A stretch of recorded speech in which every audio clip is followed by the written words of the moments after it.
اعوذ باللہ من الشیطان الرجیم بسم اللہ الرحمن الرحیم۔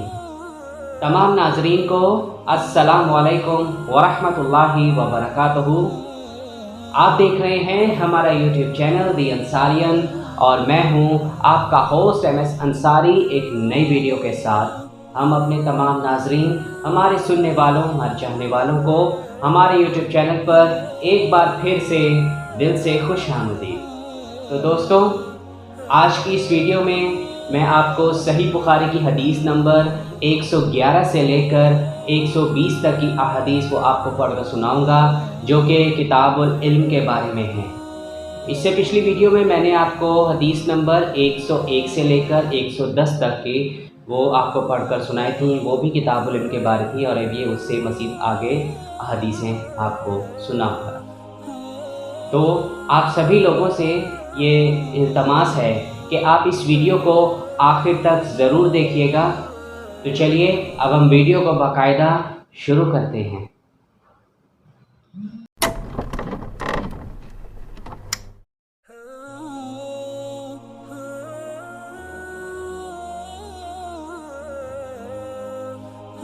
صحیح بخاری کی حدیث نمبر 111 میں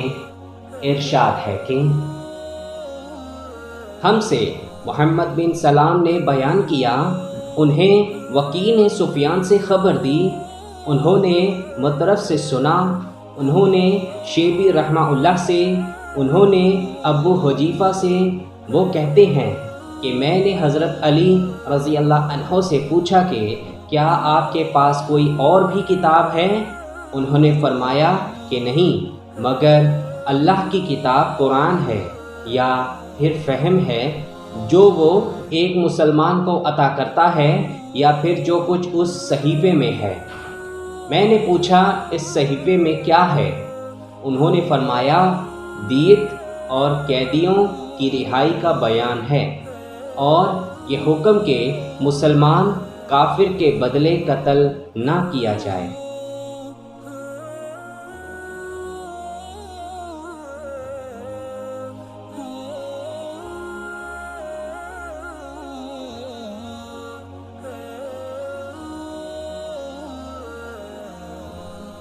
صحیح بخاری کی حدیث نمبر 112 میں ارشاد ہے کہ ہم سے ابو نعیم الفضل بن دکین نے بیان کیا، ان سے شیبان نے یحییٰ کے واسطے سے نقل کیا، وہ ابو سلمہ سے، وہ حضرت ابو ہریرہ رضی اللہ عنہ سے روایت کرتے ہیں کہ قبیلہ خزاع کے کسی شخص نے بنو لیث کے کسی آدمی کو اپنے کسی مقتول کے بدلے میں مار دیا تھا۔ یہ فتح مکہ والے سال کی بات ہے۔ رسول اللہ صلی اللہ علیہ وآلہ وسلم کو یہ خبر دی گئی۔ آپ نے اپنی اونٹنی پر سوار ہو کر خطبہ پڑھا اور فرمایا کہ اللہ نے مکہ سے قتل یا ہاتھی کو روک لیا۔ امام بخاری رحمہ اللہ فرماتے ہیں اس لفظ کو شک کے ساتھ سمجھو۔ ایسا ہی ابو نعیم وغیرہ نے القتل اور الفیل کہا ہے۔ ان کے علاوہ دوسرے لوگ الفیل کہتے ہیں۔ پھر رسول اللہ صلی اللہ علیہ وآلہ وسلم نے فرمایا کہ اللہ نے ان پر اپنے رسول اور مسلمان کو غالب کر دیا، اور سمجھ لو کہ وہ مکہ کسی کے لیے حلال نہیں ہوا، نہ مجھ سے پہلے اور نہ آئندہ کبھی ہوگا، اور میرے لیے بھی صرف دن کے تھوڑے سے حصے کے لیے حلال کر دیا گیا تھا۔ سن لو، وہ اس وقت حرام ہے، نہ اس کا کوئی کانٹا توڑا جائے، نہ اس کے درخت کاٹے جائیں، اور اس کی گری پڑی چیزیں بھی وہی اٹھائے جس کا منشا یہ ہو کہ وہ اس چیز کا تعارف کرا دے گا۔ تو اگر کوئی شخص مارا جائے تو اس کے عزیزوں کو اختیار ہے دو باتوں کا، یا دیت لیں یا بدلہ۔ اتنے میں ایک یمنی آدمی ابو شاہ نامی آیا اور کہنے لگا یہ مسائل میرے لیے لکھوا دیجئے۔ تب آپ صلی اللہ علیہ وآلہ وسلم نے فرمایا کہ ابو فلاں کے لیے یہ مسائل لکھ دو۔ تو ایک قریشی شخص نے کہا کہ یا رسول اللہ، مگر اذخر یعنی اذخر کاٹنے کی اجازت دے دیجیے، کیونکہ اسے ہم گھروں کی چھتوں پر ڈالتے ہیں یا مٹی ملا کر اور اپنی قبروں میں بھی ڈالتے ہیں۔ یہ سن کر رسول اللہ صلی اللہ علیہ وآلہ وسلم نے فرمایا کہ ہاں، مگر اذخر، مگر اذخر۔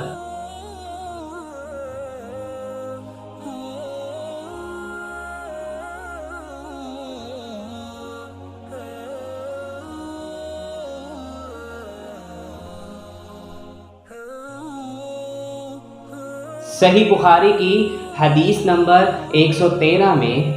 ارشاد ہے کہ ہم سے علی بن عبداللہ نے بیان کیا، ان سے سفیان نے، ان سے عمرو نے، وہ کہتے ہیں کہ مجھے وہب بن منبع نے اپنے بھائی کے واسطے سے خبر دی، وہ کہتے ہیں کہ میں نے حضرت ابو ہریرہ رضی اللہ عنہ کو یہ کہتے ہوئے سنا کہ رسول اللہ صلی اللہ علیہ وآلہ وسلم کے صحابہ میں عبداللہ بن عمرو رضی اللہ عنہما کے علاوہ مجھ سے زیادہ کوئی حدیث بیان کرنے والا نہیں تھا، مگر وہ لکھ لیا کرتے تھے اور میں لکھتا نہیں تھا۔ دوسری سند سے معمر نے وہب بن منبع کی مطابقت کی، وہ حمام سے روایت کرتے ہیں، وہ حضرت ابو ہریرہ رضی اللہ عنہ سے۔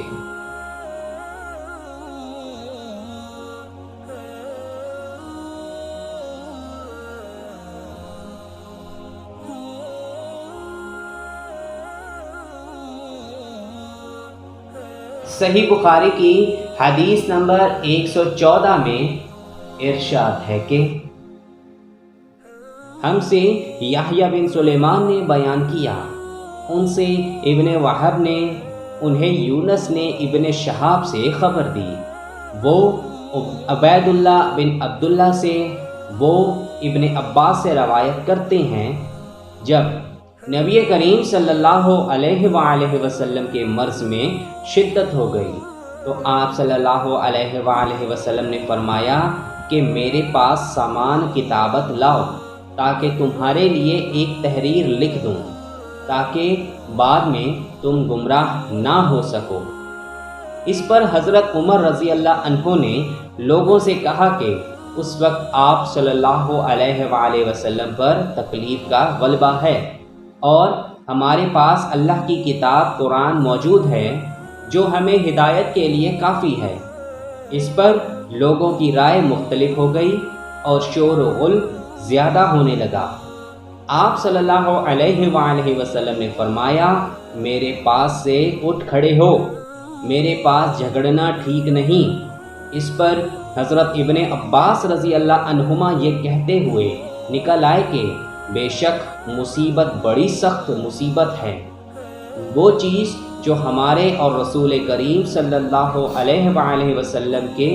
اور آپ کی تحریر کے درمیان حائل ہو گئی۔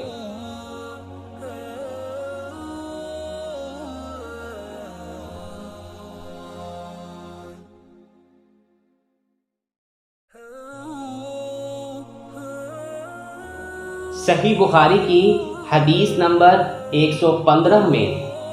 ارشاد ہے کہ صدقہ نے ہم سے بیان کیا، انہیں ابن عینہ نے معمر کے واسطے سے خبر دی، وہ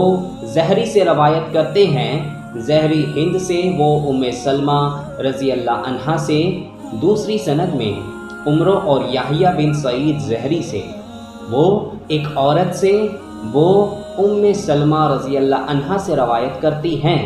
کہ ایک رات نبی کریم صلی اللہ علیہ وآلہ وسلم نے بیدار ہوتے ہی فرمایا کہ سبحان اللہ،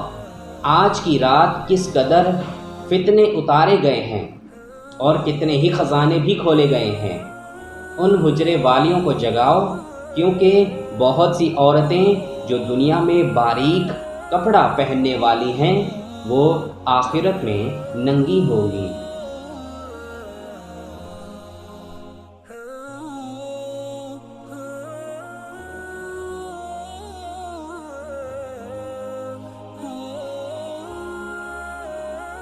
صحیح بخاری کی حدیث نمبر 116 میں ارشاد ہے کہ سعید بن عفیر نے ہم سے بیان کیا، ان سے لیث نے بیان کیا، ان سے عبد الرحمن بن خالد بن مسافر نے ابن شہاب کے واسطے سے بیان کیا، انہوں نے سالم اور ابو بکر بن سلیمان بن ابی حسمہ سے روایت کیا کہ حضرت عبداللہ بن عمر رضی اللہ عنہما نے فرمایا کہ آخر عمر میں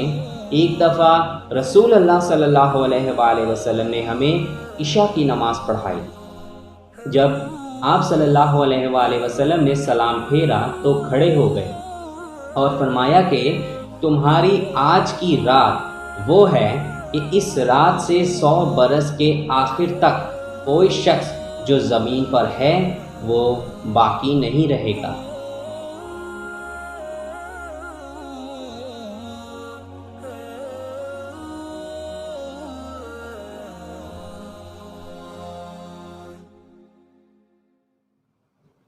صحیح بخاری کی حدیث نمبر 117 میں ارشاد ہے کہ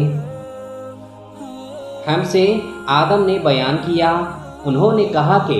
ہم کو شعبہ نے خبر دی، ان کو حکم نے کہا کہ میں نے سعید بن جبیر سے سنا، وہ حضرت عبداللہ بن عباس رضی اللہ عنہما سے نقل کرتے ہیں کہ ایک رات میں نے اپنی خالہ میمونہ بنت الحارث رضی اللہ عنہا زوجہ نبی کریم صلی اللہ علیہ وآلہ وسلم کے پاس گزاری، اور نبی کریم صلی اللہ علیہ وآلہ وسلم اس دن ان کی رات میں ان کے ہی گھر تھے۔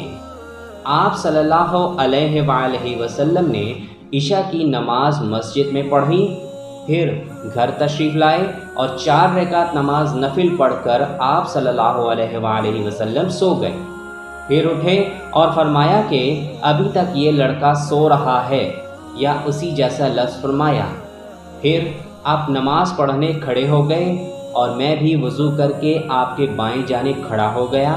تو آپ صلی اللہ علیہ وآلہ وسلم نے مجھے دائیں جانب کھڑا کر لیا۔ تب آپ صلی اللہ علیہ وآلہ وسلم نے 5 رکعت پڑھیں،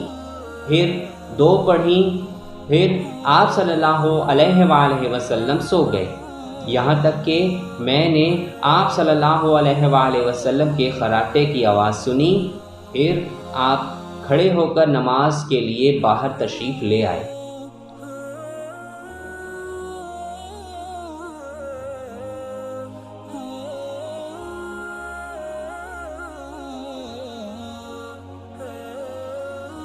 صحیح بخاری کی حدیث نمبر 118 میں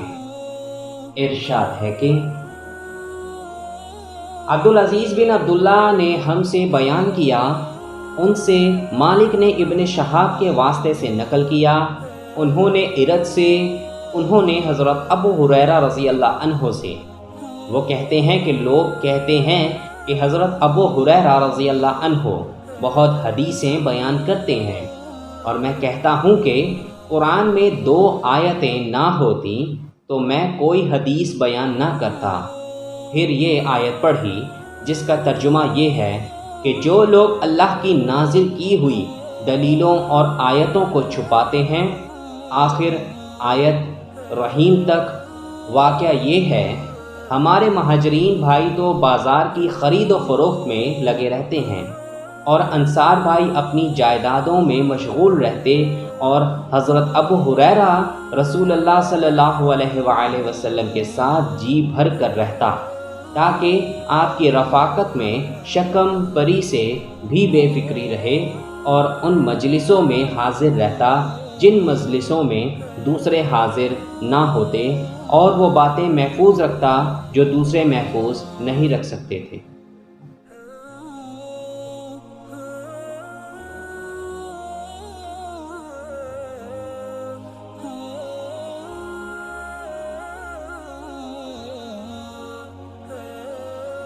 صحیح بخاری کی حدیث نمبر 119 میں ارشاد ہے کہ ہم سے ابو معصب احمد بن ابی بکر نے بیان کیا، ان سے محمد بن ابراہیم بن دینار نے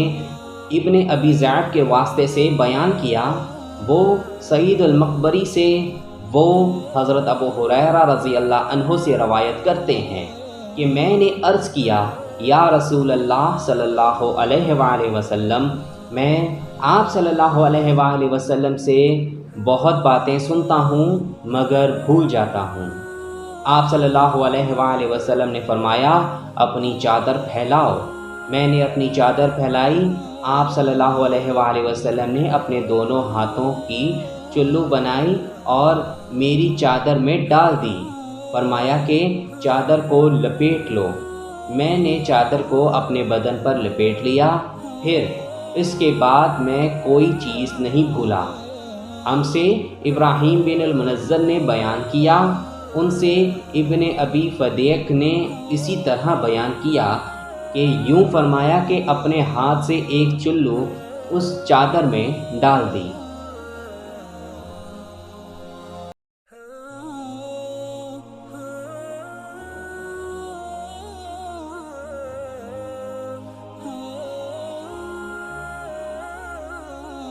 صحیح بخاری کی حدیث نمبر 120 میں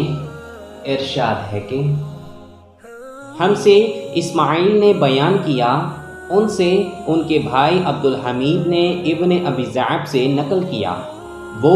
سعید المقبری سے روایت کرتے ہیں، وہ حضرت ابو ہریرہ رضی اللہ عنہ سے وہ فرماتے ہیں کہ میں نے رسول اللہ صلی اللہ علیہ وآلہ وسلم سے علم کے 2 برتن یاد کر لیے ہیں، ایک کو میں نے پھیلا دیا ہے اور دوسرا برتن اگر میں پھیلاؤں تو میرا یہ نرخرا کاٹ دیا جائے۔ امام بخاری رحمہ اللہ نے فرمایا کہ بلعوم سے مراد وہ نرخرا ہے جس سے کھانا اترتا ہے۔